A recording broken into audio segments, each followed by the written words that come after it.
The scariest and most mysterious stories from Reddit. Part 2.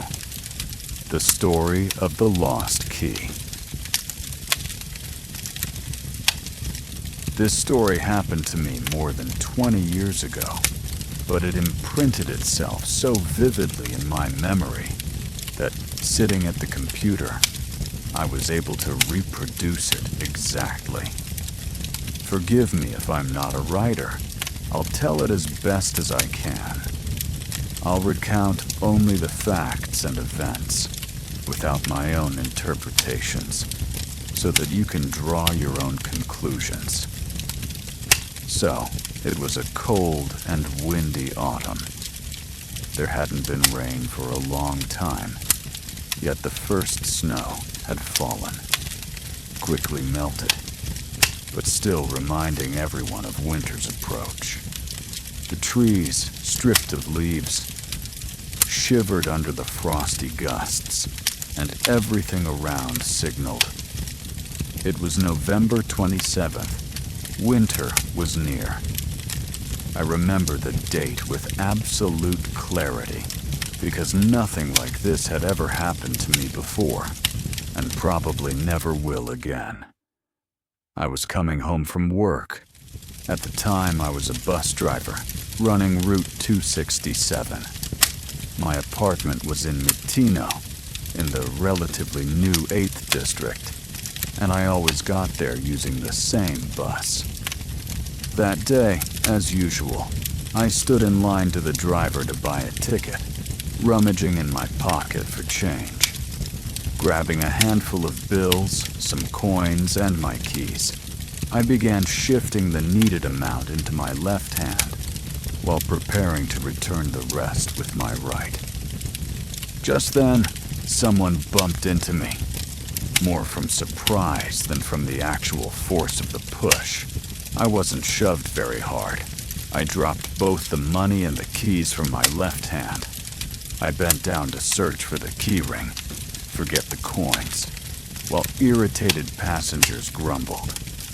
Then, with a much stronger shove, the crowd behind literally pushed me into the bus, while they themselves piled up at the doors. The overcrowded bus closed its doors and moved to the next stop. Moscow rush hour is merciless. Nobody cares about anyone else. After elbowing my way through, I apologized and explained to the driver that I had lost my keys, asking him to stop. Of course, he couldn't halt immediately or back up, so he let me off at the next stop. I squeezed past the weary, annoyed passengers, slipped onto the street, and sprinted back. I probably covered the distance faster than in my student days as a track athlete. Soon, I reached the familiar glass booth with its square A sign for the bus stop. I crouched down at the edge of the sidewalk and carefully searched where the bus had stood. I never found the key ring, which was upsetting, because along with the keys for the intercom and corridor door, I lost the only key to my apartment. That one couldn't be replaced. Another bus pulled up, and I had to decide what to do. The only idea I had was to borrow my brother's key. He lived in Pokrovskoye Streshnevo, and make a duplicate. And just then, someone lightly touched my elbow. I turned and saw a pale-skinned boy, about 7 or 8, with a school bag on his back. "Sir, did you lose this?"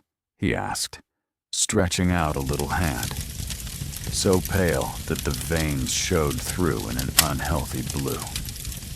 On his tiny palm lay my key ring. "Yes," I confirmed. "Thank you." "You're welcome," the boy replied politely. "Say hello to your brother." "I will. But who are you?" "My name is Slava. I'm the son of your upstairs neighbors. I lived on the 3rd floor, and above me, on the 4th, was a large family. The Krapovens, I thought.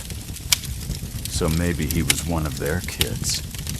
But why was he out alone, and so far from home? He looked like a first grader, maybe second at best. I didn't have time to ask more. The boy jumped onto a minibus, the doors closed, and it drove away. I stood staring after the vehicle as people behind me urged me to move. I stepped into the next bus instead. Better not risk losing my keys again.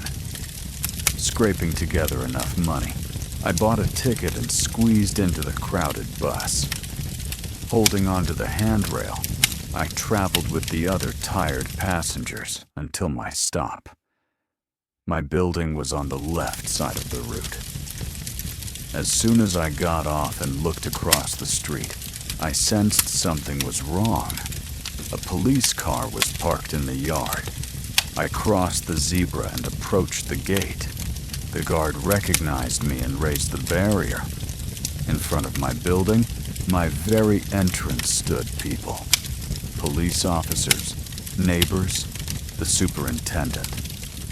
And not just one, but 2 police cars were parked outside. I shook hands with the superintendent, Nikolai, and asked what had happened. "Your apartment was robbed," he said, looking me straight in the eye. It took me a moment to process his words. Then I asked, "How? When?" Nikolai shrugged. "Just now, probably. The criminals were shot 5 minutes ago. They tried to rob the Krapovens too, but old Mrs. Masha next door saw them through her peephole and dialed the police. Lucky for you, the officers were close by." "Lucky," I echoed. "And where are the Krapovens?" "On vacation in Spain." "So the burglars were watching our apartments?" "Looks like it." "Well, that's cheerful news." "And where are the criminals now?" I asked. "The police are still here. Where would they go?" "There are 2 bodies in your stairwell." A cold sweat broke over me. My heart skipped a beat. So, they weren't burglars, but armed robbers. "Yes." "Did they injure anyone?" "One officer took a bullet to the arm, but the police outnumbered them and took them down. It was a short firefight, but the whole building is shaken." Stunned, I said nothing. "Imagine what could have happened to you if you'd come back 20, 30 minutes earlier," Nikolai added. "Got held up somewhere?" Now I could hardly breathe. "I did," I muttered, said goodbye, and walked aside.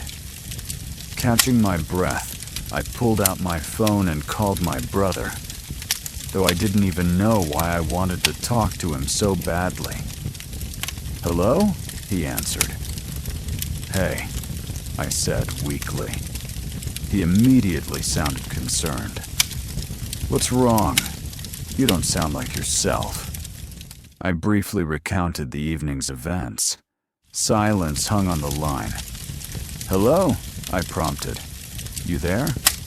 Yes, he replied. "I was just thinking about your story." "Can you believe it?" "Hard to." "Oh, by the way," I added, feeling a bit lighter. "That boy said to say hello to you, the Krapoven's son." My brother clicked his tongue. "That's the thing," he said at last. "The Krapovens don't have a son that age." "What do you mean?" I was confused. "Their son, the one you described, died when he was 8. He fell from a playground slide and broke his neck." Before I could absorb this, a policeman approached and asked to take my statement. Even while talking to him, my mind kept circling back to what my brother had said. Years have passed since then. The fear faded. The shock wore down. Yet not a week goes by that I don't wake up in the middle of the night and think about that boy. That pale boy with the bluish veins. I recall his words and his tiny hand holding the keys I had lost. Had I really lost them?